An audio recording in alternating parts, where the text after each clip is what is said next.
जय श्री राम।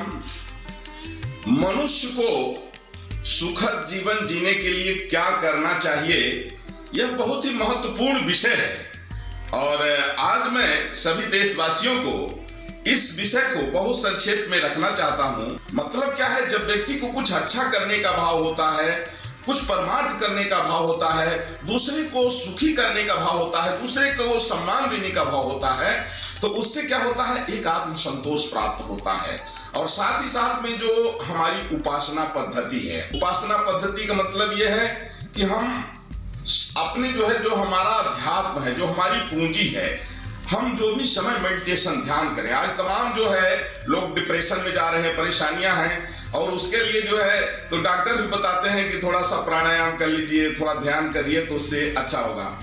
माने स्वस्थ रहने के लिए सबसे पहले जरूरी है कि हम भगवान का, उस परमात्मा का जिसने सब कुछ दिया है, उसका हम ध्यान करें और उसके प्रति हम आभार व्यक्त करें कि हे ईश्वर, आपने मुझे सर्वश्रेष्ठ मनुष्य शरीर दिया है, तो मुझे आप ऐसी कृपा करें कि मैं मन वचन कर्म से कुछ ऐसा कर गुजरूं संसार में कि मेरे जाने के बाद भी आने वाली जो पीढ़ियां हैं वो उनके लिए सुखद हो।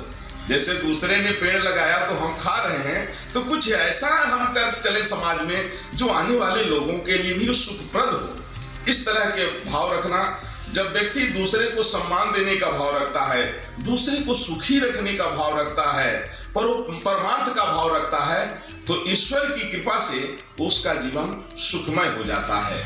और भावना सबसे बड़ी होती है। जैसे हम अगर चाहें कि हम पूरे विश्व का दुख दूर कर दें तो भले न कर पाएं, लेकिन जो मेरे अंतःकरण का भाव है कि सब सुखी हों, जो हमारे यहाँ कहा जाता है कि सर्वे भवन्तु सुखिनः, सब सुखी हों, ये जो भाव है, यह भाव से व्यक्ति के जीवन में इतनी निर्मलता आ जाती है, विचारों में, कर्मों में, और यह जो निर्मलता है वो परमात्मा को प्राप्त करा देती है। ईश्वर की प्राप्ति का सबसे बड़ा कारण है मन की निर्मलता।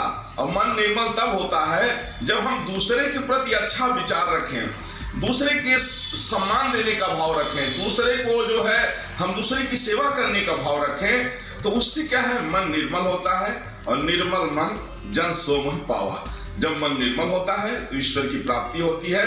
मनुष्य का मतलब यह है, देखिए, हम अगर मनुष्य बन गए तो समझिए कि सारी उपलब्धियां अपने को प्राप्त हो गई। मनुष्य मतलब मानवता आ जाए। मानवता मतलब हम दूसरे का सम्मान करें, दूसरे को सुख देने का भाव रखें।